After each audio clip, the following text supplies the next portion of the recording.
and MCQs, starting from the beginners level to the expert level, so that you're able to assess your knowledge.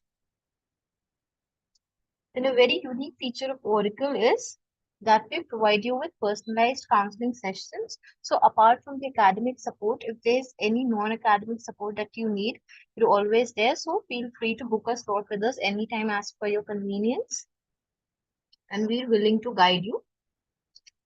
Then we have 3 different subscription plans at Oracle, starting from the basic, which is for 3 months and comes at 15,000.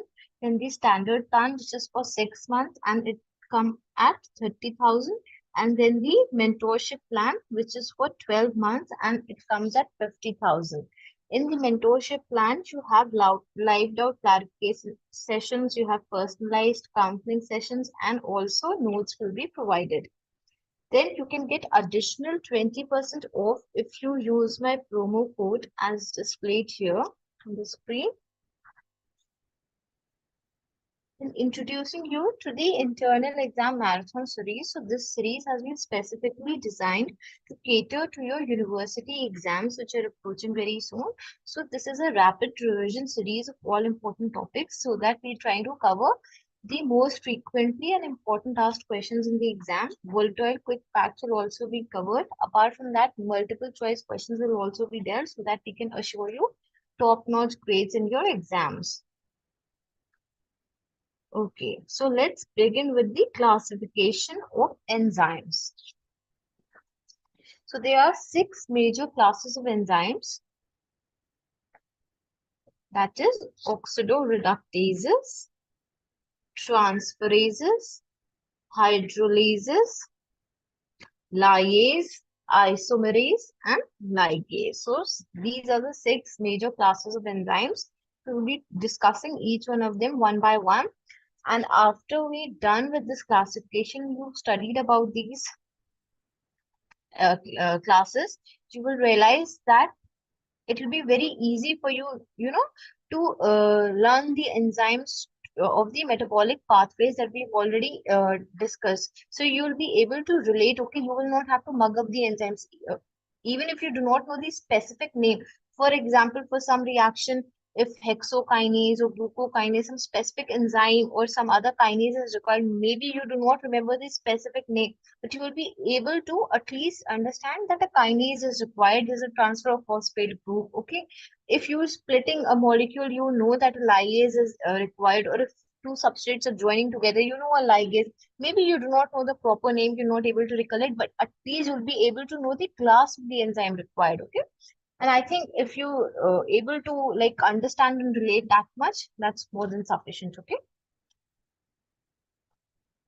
So beginning with oxidoreductases. So these reductases, the name itself is very explanatory. It says it catalyzes oxidation reduction reaction. Hence the name oxidoreductases. Okay, because they're involved in oxidation reduction reactions. Now they are further subclassified into dehydrogenase, very important, oxidase, oxygenase, peroxidase, catalase, and reductase. So, example of peroxidase, we've already studied that. Then catalase, we've already studied this as well. And reductase, we've also studied this, that they require in ADPH, and your catalases, they are present in peroxisomes. And they detoxify your H2O2 in peroxisomes. Then you have peroxidase, that is hydrogen peroxidase.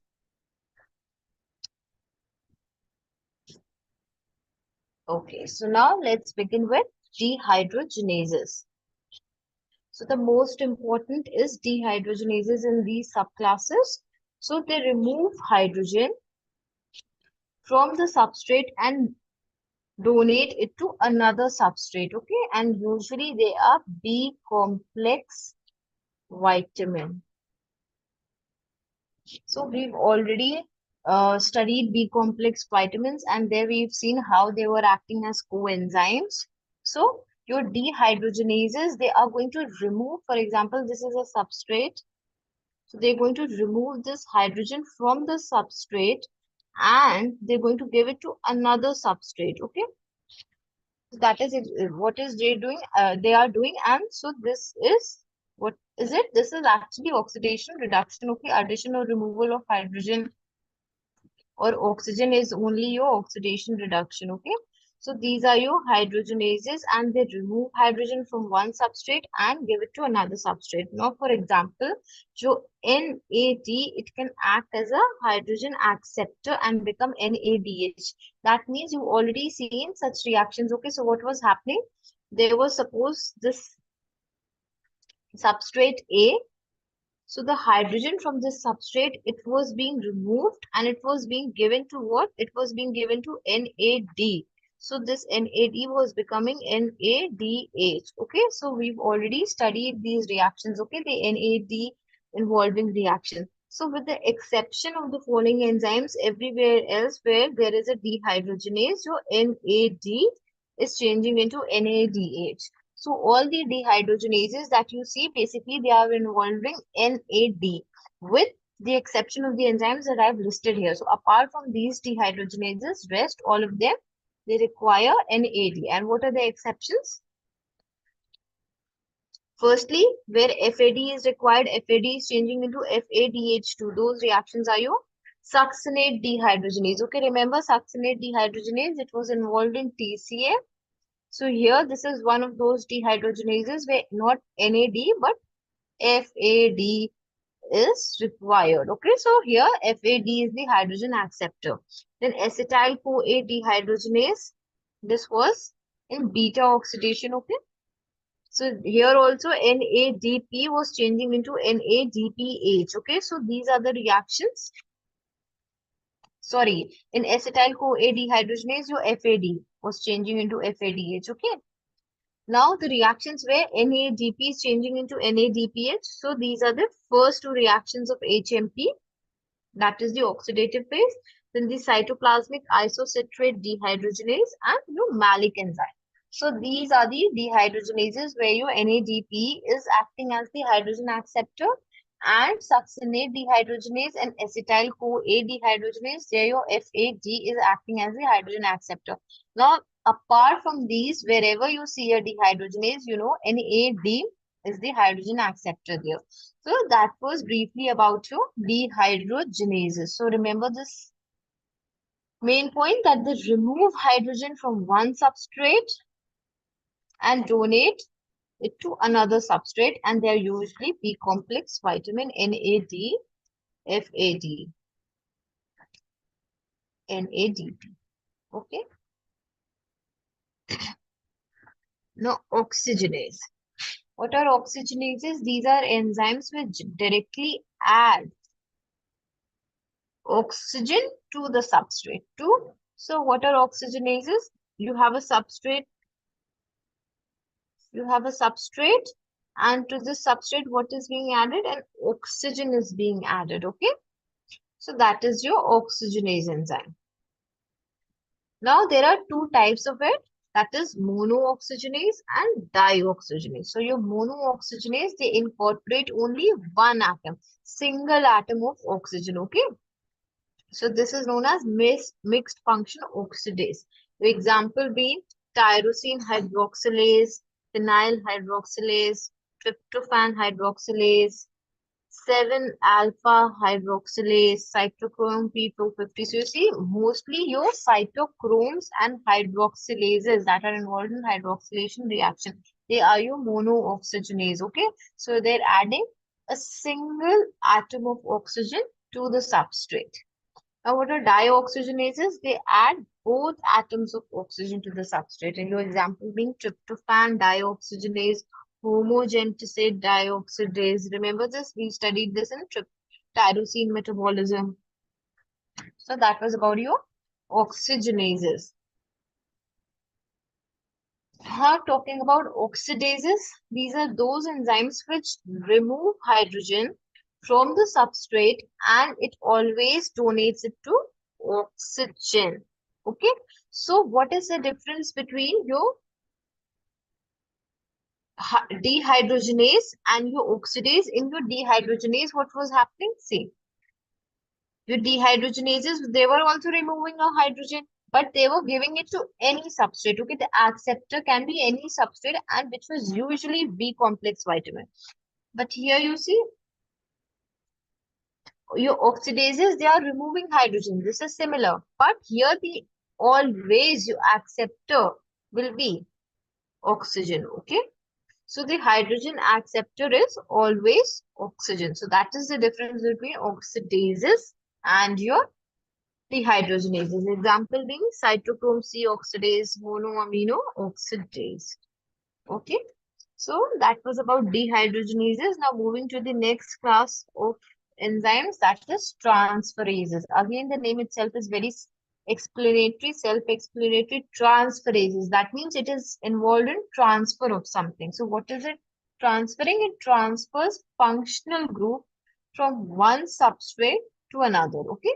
So transferases, as the name says, it is transferring functional group from one substrate to another substrate. So in like your transaminase, involved in transamination reaction, remember? What was it transferring? It was transferring amino group. With transaldolase, transketolase involved in transfer of aldose group, aldehydic group, and ketoic group. Transmethylase, phosphorylase. Remember, in glycogen phosphorylase when we use in glycogenolysis. So kinase is very important. Your hexokinase, phosphofructokinase. Your kinases, they are involved in transfer of phosphate groups. Remember your hexokinase, we've studied this in glycolysis. So your glucose was acted upon by hexokinase to form glucose 6-phosphate.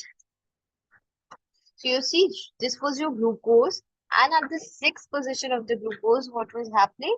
A phosphate group was being added, and this phosphate, where was it coming from? It was coming from ATP. So when ATP was changing into ADP, and this was brought about by the enzyme hexokinase. So you see how there was a transfer of phosphate group from this ATP molecule.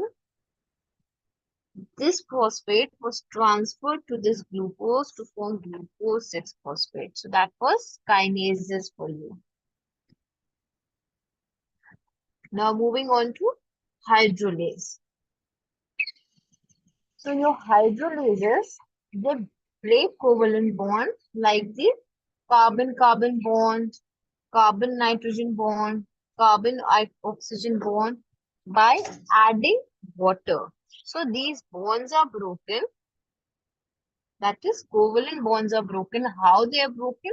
By adding water. So breaking of covalent bond by addition of water. Those are your hydrolases. Now covalent bond is usually found in the primary structure of macromolecules. Okay, so the primary structure that is containing your covalent bonds. So anything that breaks the primary structure of these macromolecules by adding water is a hydrolase. So that is very simple. Now you know the covalent bonds for different macromolecules. So you will be able to remember that which enzymes are your hydrolases. For example, let's see, show glucose.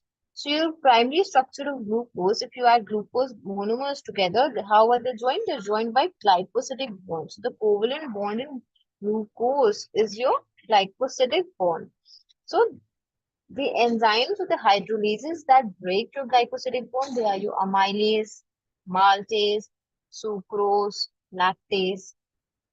Similarly, your proteins, they have peptide bonds. Okay, the primary structures, amino acids, they join together by peptide bonds. Okay, so peptide bonds are broken by peptidases, proteases, for example, your trypsin and chymotrypsin. Then your nucleic acid, they are joined together by phosphodiester bond, and they're broken by nucleases.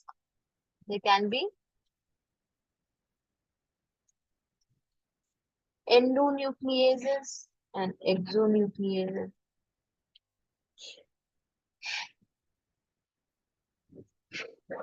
Now your lipids, they have ester bonds. and their primary structure. They are broken by lipases and esterases. So, quickly revising again, what are hydrolases? They are involved in breaking of covalent bonds that are found in the primary structures of macromolecules by addition of water. This is very important, okay? That they break covalent bonds by adding water. Now you have liases. Now see the contrast. They break covalent bond without adding water, okay? For example, your aldolase. Where we've seen this aldolase in glycolysis, if you remember. Fructose 1,6-bisphosphate was there and it was acted upon by aldolase, which was causing the splitting to form glyceraldehyde triphosphate and dihydroxyacetone phosphate. So, fructose 1,6-bisphosphate, it was 6 carbon. It was split into 2 3 carbon compounds. Remember? So this aldolase was breaking covalent bond. Okay, your 6 carbon molecule was split into 2. That means what was broken? This was glucose. So glycosidic bond was broken. It was splitting into 2 3 carbon compounds. And this breaking of covalent bond was brought about by a lyase, that was aldolase, without adding any water. Now, any enzyme with lyase in its name, okay? If it has lyase, so you know it belongs to the class lyase. For example, your HMG-CoA lyase, arginosuccinate lyase. Remember, this was in urea cycle, ATP citrate lyase. And another function of your lyase is that they break or make double bond by atom elimination. For example, your enolase again, we studied this in glycolysis. Your fumarase, we studied this in TCA.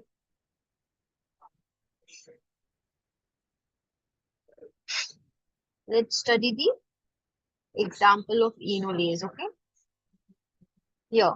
So, this was the step where your enolase was acting in glycolysis, where it was changing 2-phosphoglycerate into phosphoenol pyruvate, okay? So you can see this is 2-phosphoglycerate. This is phosphate group being attached. Now it was removing water. As you can see here, a water molecule is removed. You see, this is removed as H2O. So a water molecule is removed. You can see from 2-phosphoglycerate. That is dehydration taking place. Okay. And you can see a double bond has been introduced here.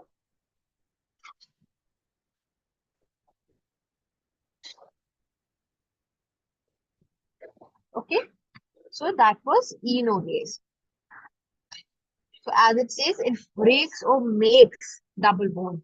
So here what is happening? It is making a double bond. So from 2-phosphoglycerate, a water molecule was removed and a double bond was created. Now let's take the example of fumarase.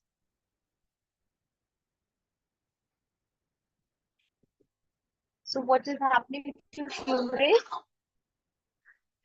How is it acting? It acts on fumarate here. As you can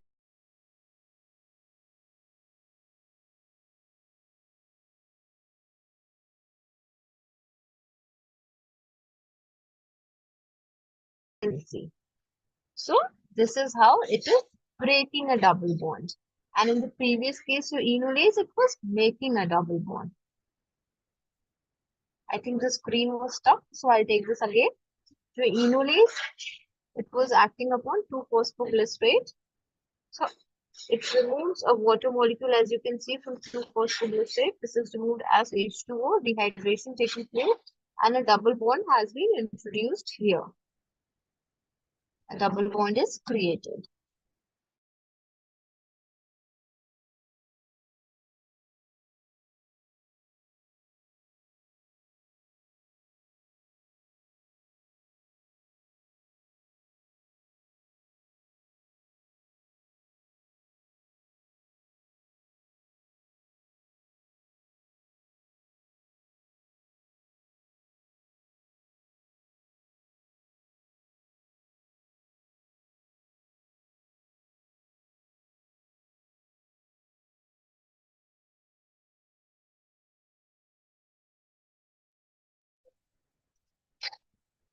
Yeah, I think we lost connection.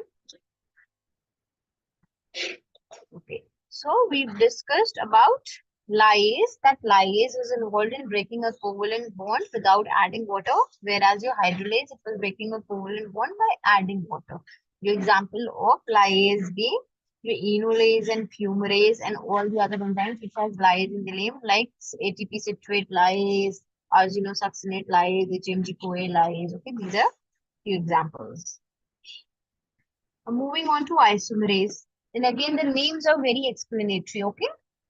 So they catalyze isomerization reactions, okay? For example, your glucose 6-phosphate changes into fructose 6-phosphate by phosphohexose isomerase. So this was happening in glycolysis, if you remember. So your glucose, it is changing into fructose, okay? So only the isomers are changing. The glucose isomer is changing into fructose, okay? So an isomerase, as you can see, is involved here. Then your glucose 6-phosphate changes into glucose 1-phosphate. So here a mutase enzyme is required within the same molecule from the 6th position. The phosphate is moving to the 1st position. So the formula is going to remain same, but the structure is going to vary. Now moving on to ligases.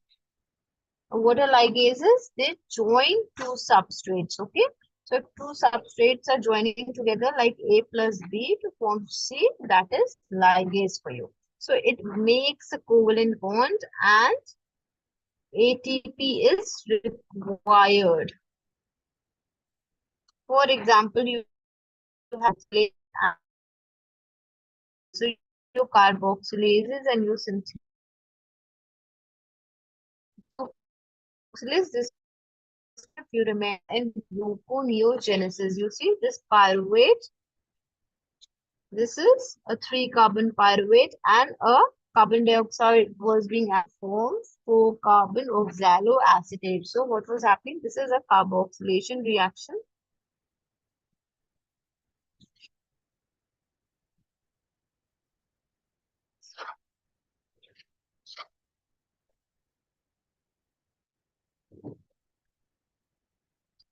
Okay.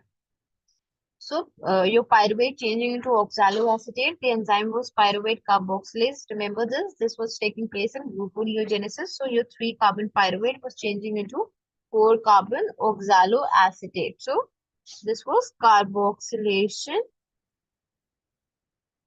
reaction and it was a biotin dependent carboxylation. ATP and biotin were required. Not all carboxylations, remember, are biotin dependent. Okay, there are some biotin independent carboxylations as well.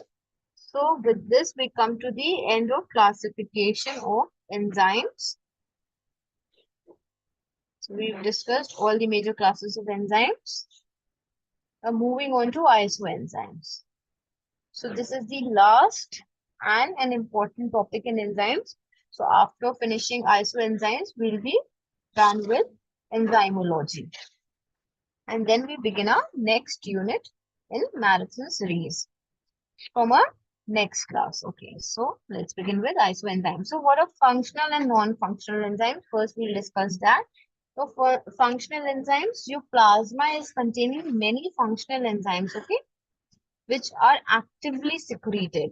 Now they have a function in the blood, okay, as the name is suggesting functional enzymes. So these functional enzymes, they have a function in the blood. There's your non-functional enzymes, they have no function in the blood as such. Examples of your functional enzyme is lipoprotein lipase, like it is involved in hydrolysis of tags. Your clotting factors, they are involved in coagulation process. So they are having a specific function, okay? They're present in the plasma and they are having a specific function. Now, your non-functional enzymes, they have no function in the blood, okay? Usually present in very low amount in the blood. So, your non-functional enzymes, they do not have a function. They're present in very low amount. These enzymes are present in some specific tissue and organ and come out in the blood if there is some wear and tear or injury to that specific organ. Okay. So what is happening to non-functional enzymes? They are present in very minute quantities in the blood. They're basically present in a specific location in a particular tissue or organ In case of injury or damage to that tissue or an organ, they are secreted into the blood. They come into the plasma. So for each and every enzyme, there's a particular location. Okay. So depending upon the enzyme seen in the blood, damaged organ can be detected. So it means that, for example, let's say there's a particular enzyme by the name of X. Okay. So this X enzyme, I say, this is present in liver. Now, what is happening in case of some injury to the liver, your liver is damaged. This X enzyme is coming in the blood. So, usually the amount of this X enzyme in the blood is very low. Normally, it is low. Okay. Now, I get some blood test done and I find that this X enzyme is very high in blood. So what will this be indicating? That there is some kind of damage to the liver, because we know that this X enzyme is specific to liver. It is present in the liver and it is only in case of some damage, some injury to that particular organ, that is liver here in this example, that its levels are raised in the blood. So this function of non.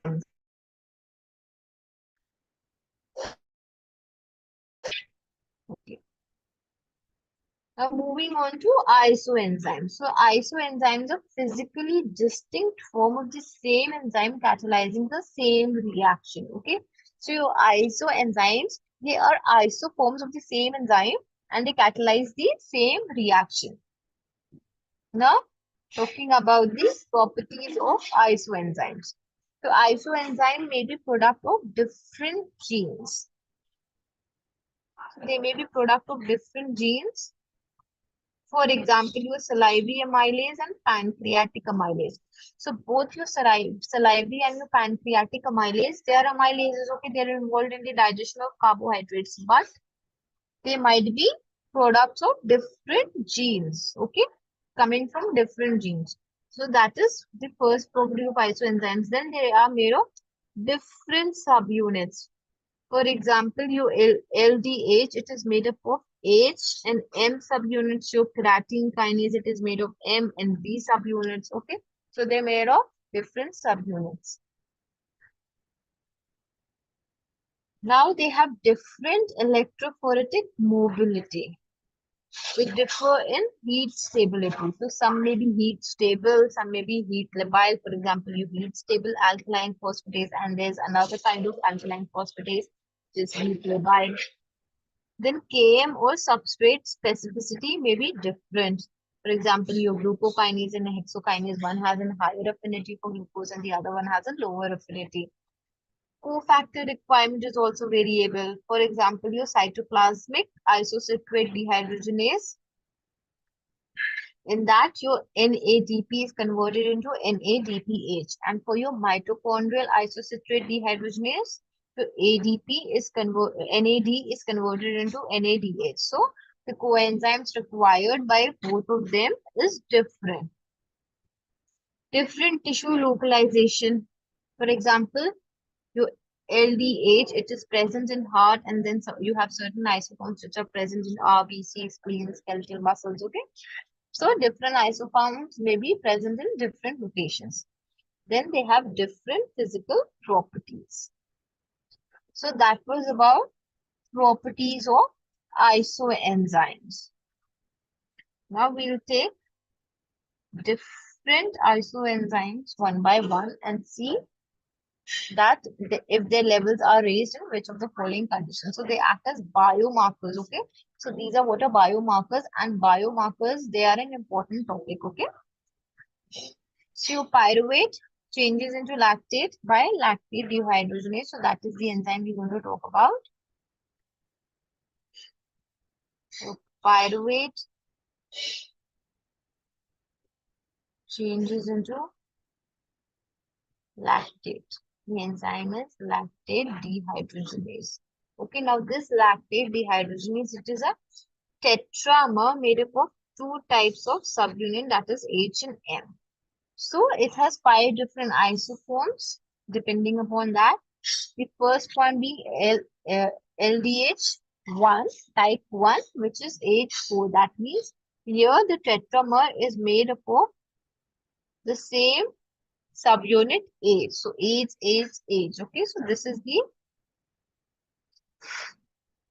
type 1 LDH. Now the origin is heart. It is present in the heart.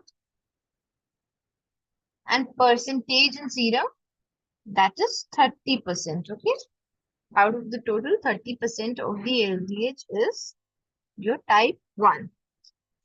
Now, type 2, it is H3M. That is, 3 subunits are H, H, M, and 1 subunit is M. Origin, it is present in RBC and kidney. Percentage in serum, it is 35%. So, 35%, it is the most abundant type of LDH present in serum. Now, LDH3, it is H2M2. That is, 2 subunits are H and 2 subunits are M. So, it is present in brain, spleen, lungs, lymph nodes, leukocytes, and platelets. And percentage in serum is 20%.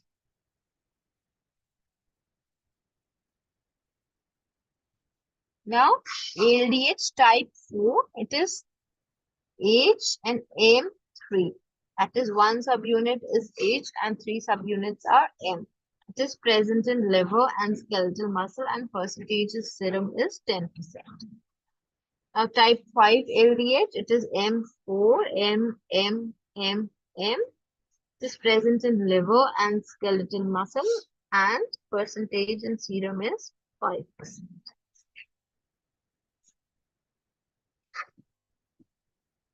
Now, LDH flip or flipped pattern of LDH. This is very important. Might get asked in exams that what describes the flipped pattern of LDH. So, in myocardial infarction, LDH1 isoenzyme increases 5 to 10 times. Okay, this is a marker for MI. So, what is happening? So, type 1 LDH, it is increasing 5 to 10 times in case of myocardial infarction.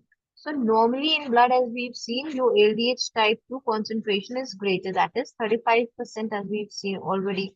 And LDH1 is less, that is 30%. But in case of myocardial infarction, what is happening? This pattern is reversed. So your LDH1 is increasing 5 to 10 times. So the percentage of LDH1 is going to be greater than the percentage of LDH2 present in the serum. And this is known as the flipped pattern of LDH.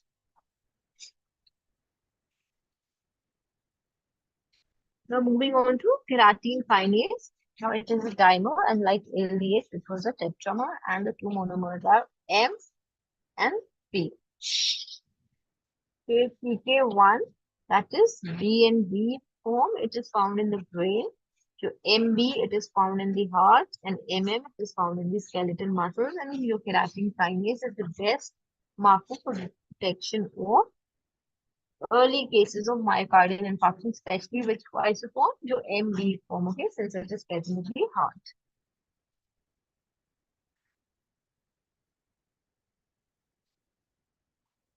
Now, talking about alkaline phosphatase, so it has different isoforms. We'll take each of them. First being alpha 1 ALP, that is alkaline phosphatase. It is present in binary caniculi. It is a marker for obstructive jaundice,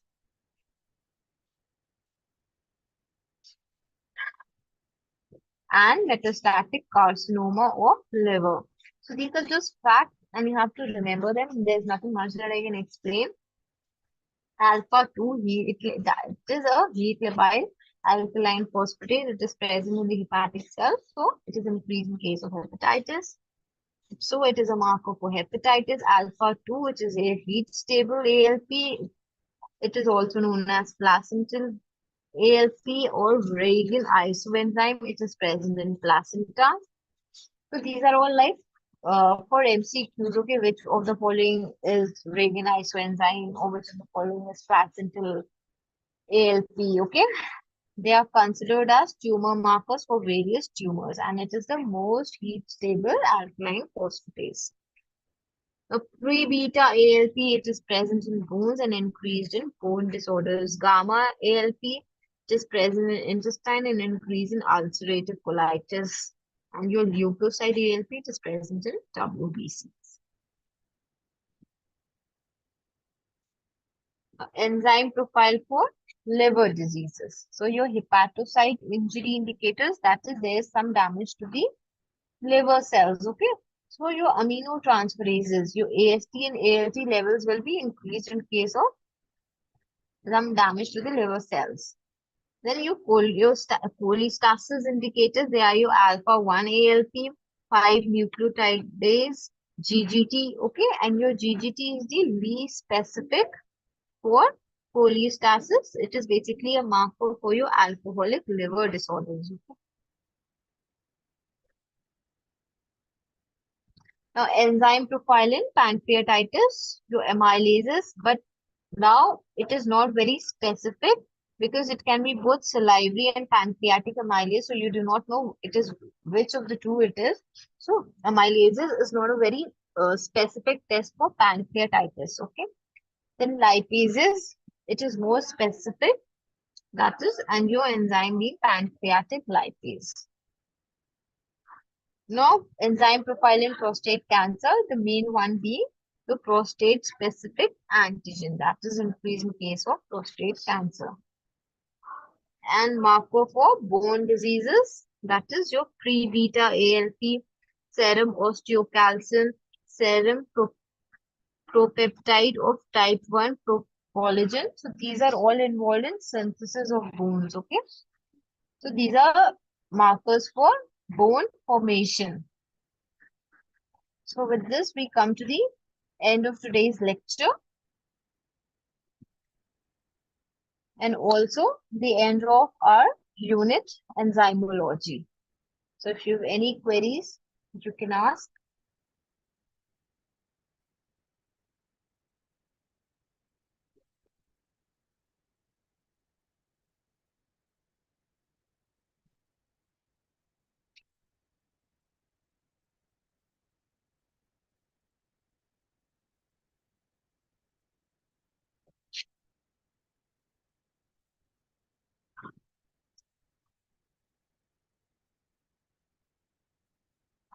Okay, then see you in the next class. Thanks for watching.